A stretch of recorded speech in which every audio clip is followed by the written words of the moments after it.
This is my home. This is my kitchen. This is my family. Tilly. Jack. Holly. Megan. And of course, my wife Tana. You may think you're the busiest person in the world, but over this series, I'm going to prove it's still possible to cook stunning food at home. My rules are simple. Home cooking has to be easy. It's got to be fast. It's got to be delicious. So, if you think you can't cook amazing food at home, think again. These are the only recipes you'll ever need. Breakfast, lunch and dinner. Over the years, I've had great fun being rude about vegetarians, but today, I'm joining them.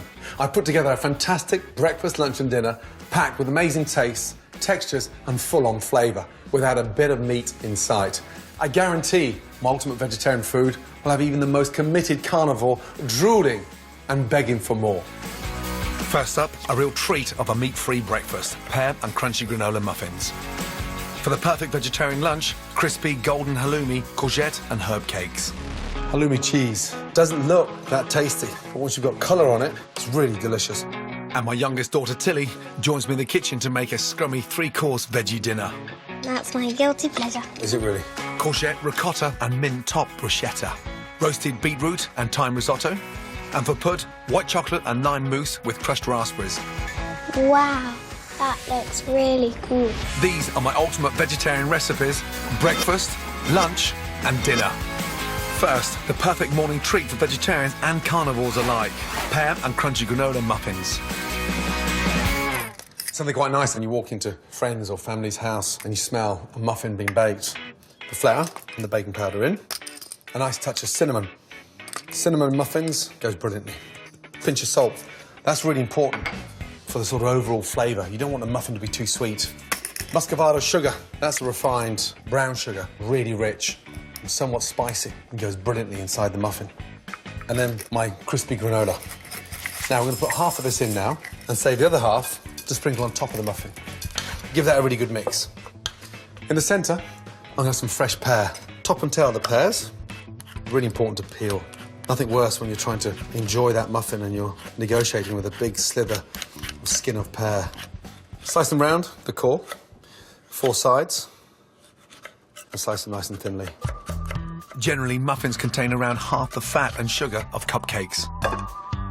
Once the dry ingredients are mixed together, you add in the wet. 2 whole eggs. Nice. Milk in. Followed by gently melted butter.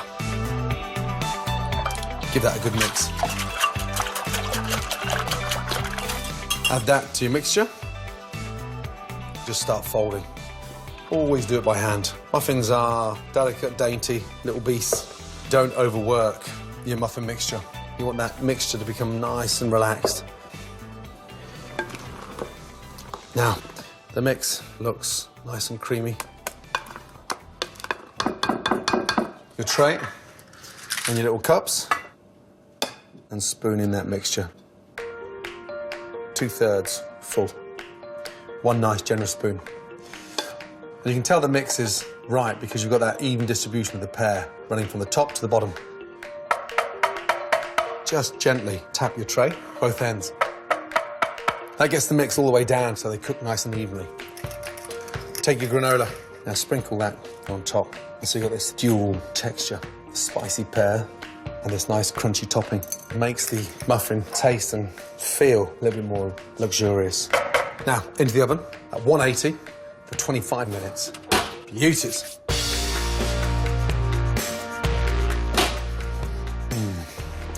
They smell delicious.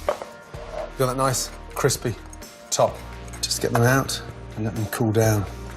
And I don't have any problems turning vegetarian once or twice a week when I'm having muffins like that. Nice. They smell amazing.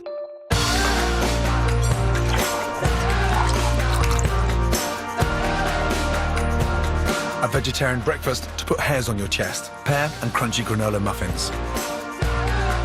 That is a vegetarian's delight. Beautiful.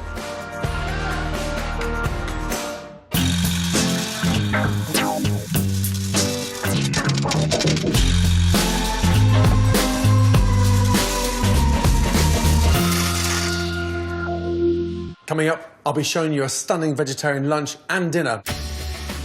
But first, here's a more in-depth look at the key ingredients you'll need for them.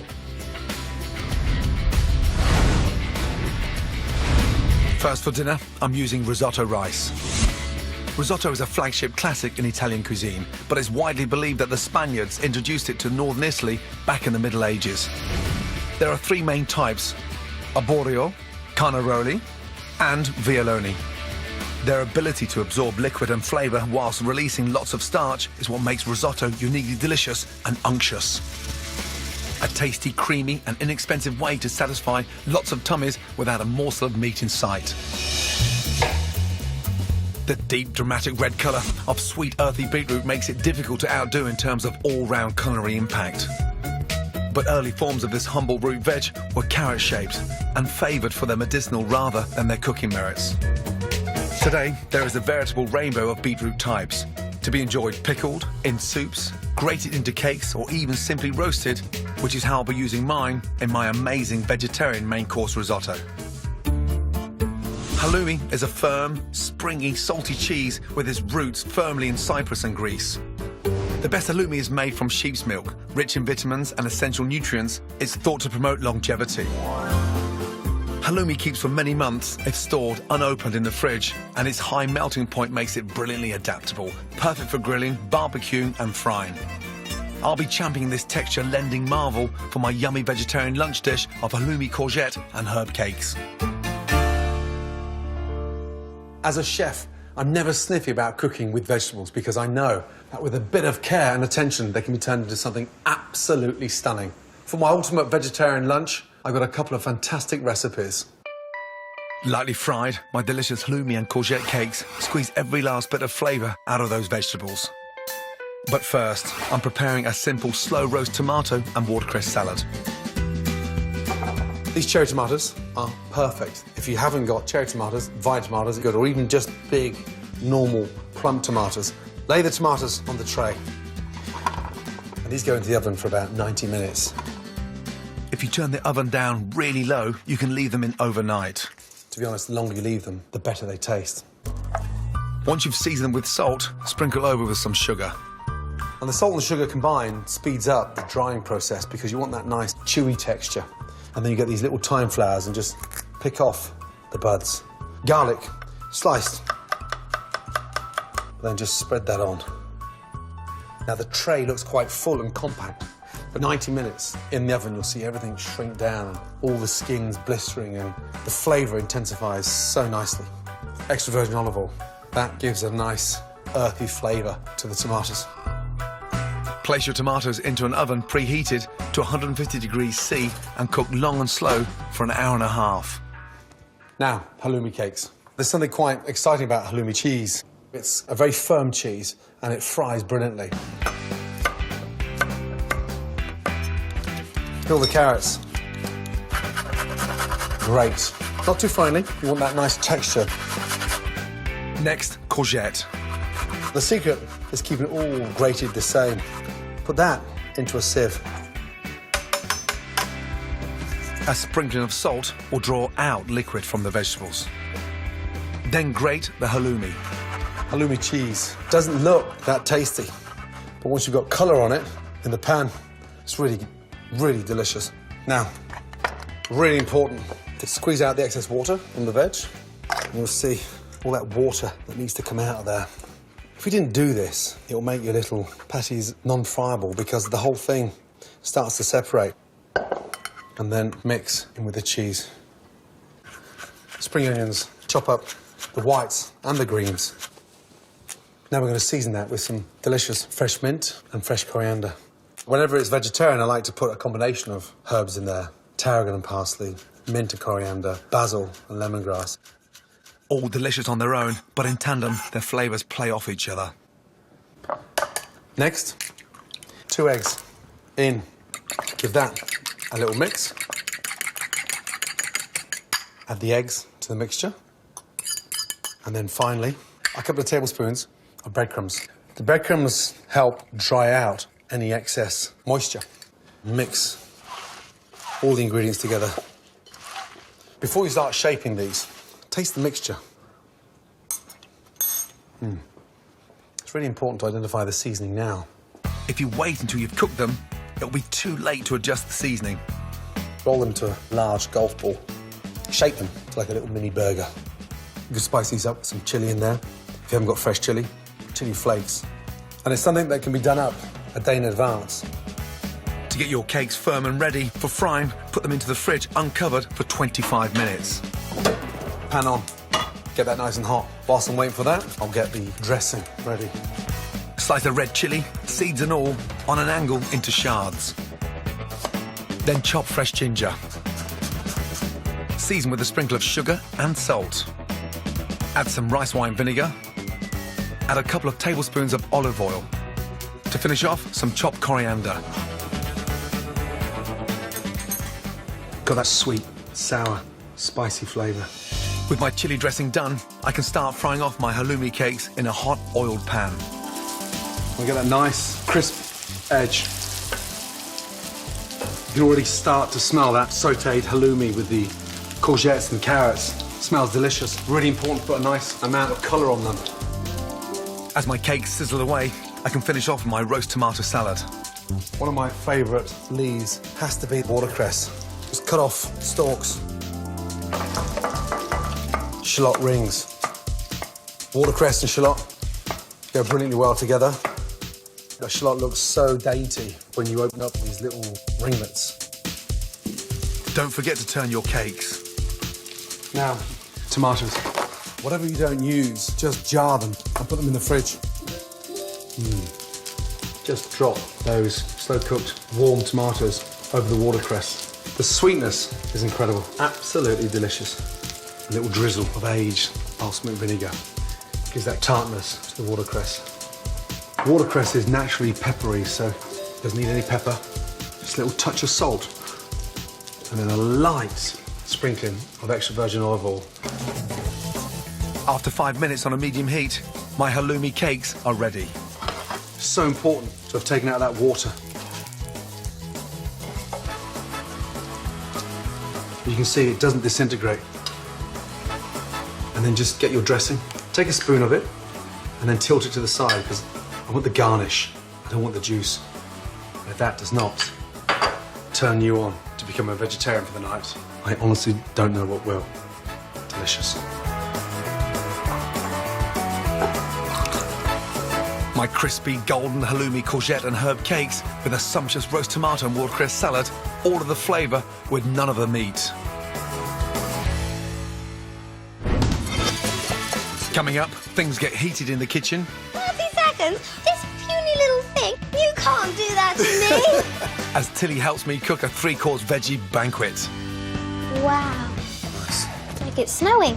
But it was always meat and 2 veg, and the veg definitely played a bit part. But the more attention you pay to cooking vegetables, the more you realise they can easily take centre stage. For all the flavour with none of the flesh, here's my ultimate vegetarian dinner. First, a hearty starter of bruschetta with ricotta and succulent griddled courgettes. For my main, I'm serving fragrant roasted beetroot and thyme risotto.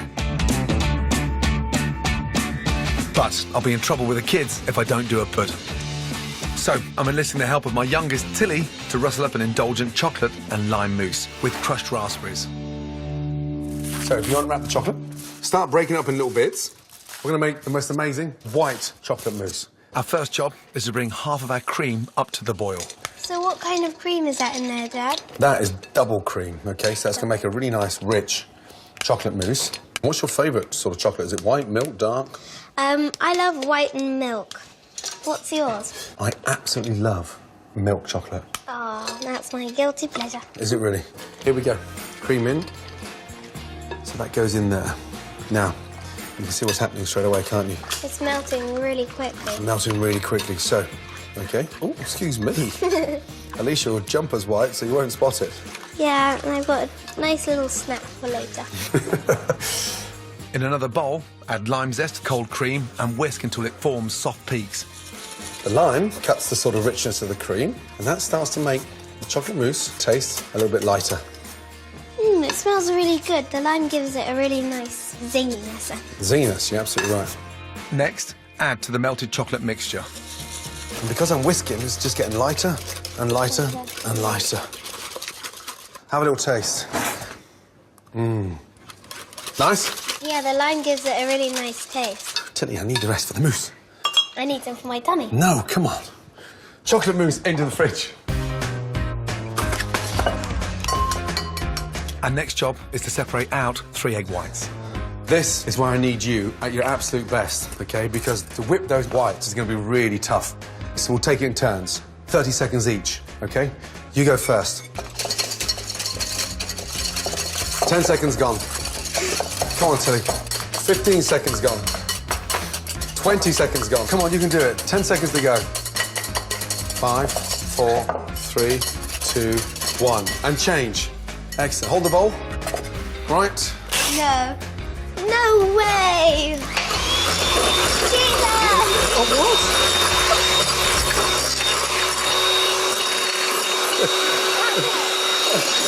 Come on. It's over, Dad. Matilda! That's you can't walk out on Daddy. You can't do that to me. 30 seconds, this puny little thing, and you come with this big little machine gun. Because that's the best way of whipping up egg whites. But why didn't I do it that way?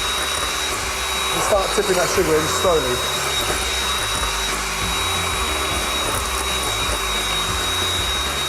Good girl.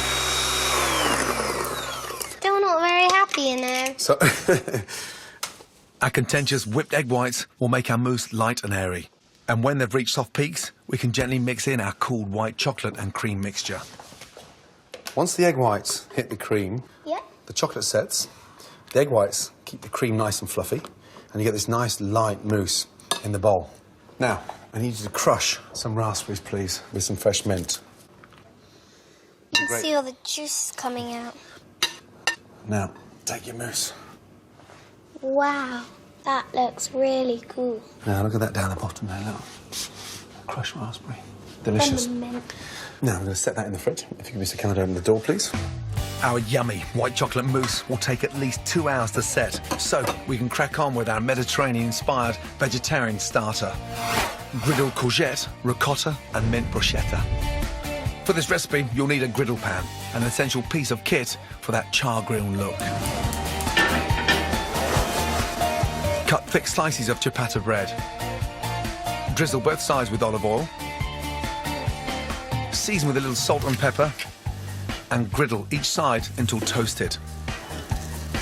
Then slice a couple of courgettes diagonally into 1/2 centimetre thick pieces.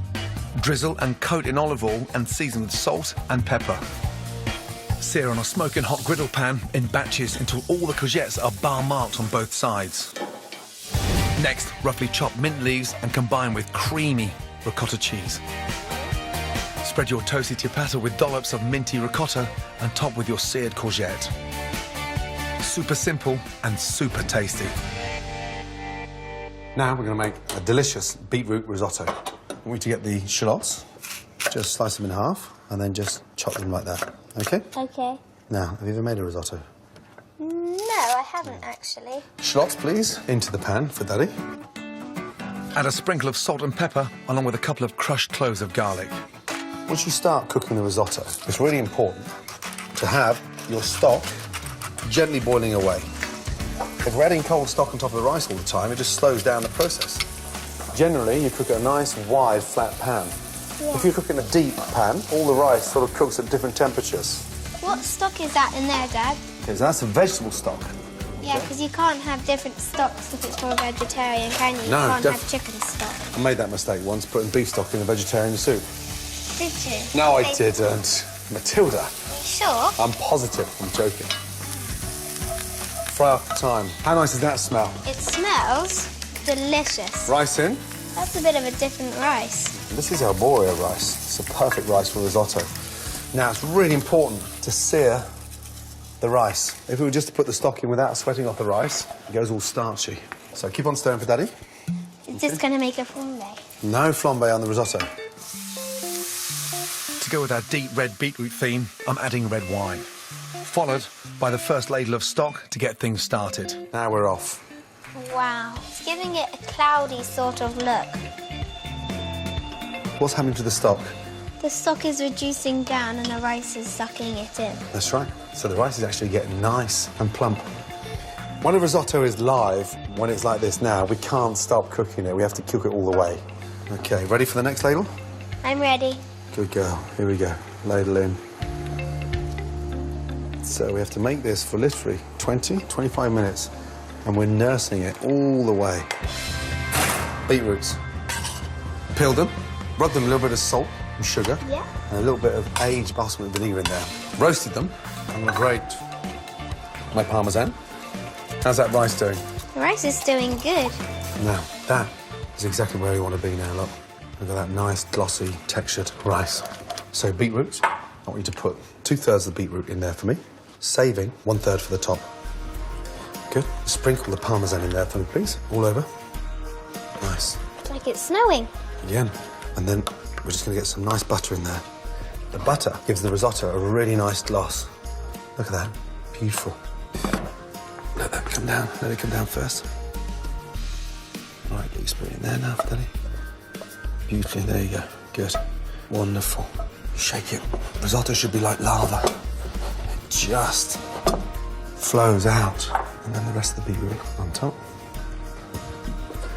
And then finish. And some extra virgin olive oil on top. There. I'll pick up the bruschetta. You take that to the table. Okay? Let's go, Donny. This is my ultimate vegetarian dinner. Delicious courgette ricotta and mint top bruschetta. An unctuous roasted beetroot and thyme risotto. And for put, an indulgent white chocolate and lime mousse with fresh crushed raspberries. Phoebe, Jack, Meg, Mum. A delicious, non-meat feast that will have vegetarians and carnivores fighting for seconds. Tonight is vegetarian night. Meg, how is it going? Really tasty. I love it. I really liked making the risotto. We had fun. So where's Holly? Disco. Discos aren't very nice. They hurt your ears. Cheese. Cheers, everybody. No meat. Vegetarian. Vegetarians. To collect selected recipes from the show, go to my scrapbook at channel4.com/Gordon. Next time is my ultimate comfort food. If you're going to do it properly. Dishes packed with love and fond memories. I'll give you a little taste of that. It's a bit sour. Thanks for the warning. Hugh takes a pizza challenge and gives a masterclass in chicken pie making in River Cottage to the Core tonight at 8. Next on 4, Jamie goes Mexican.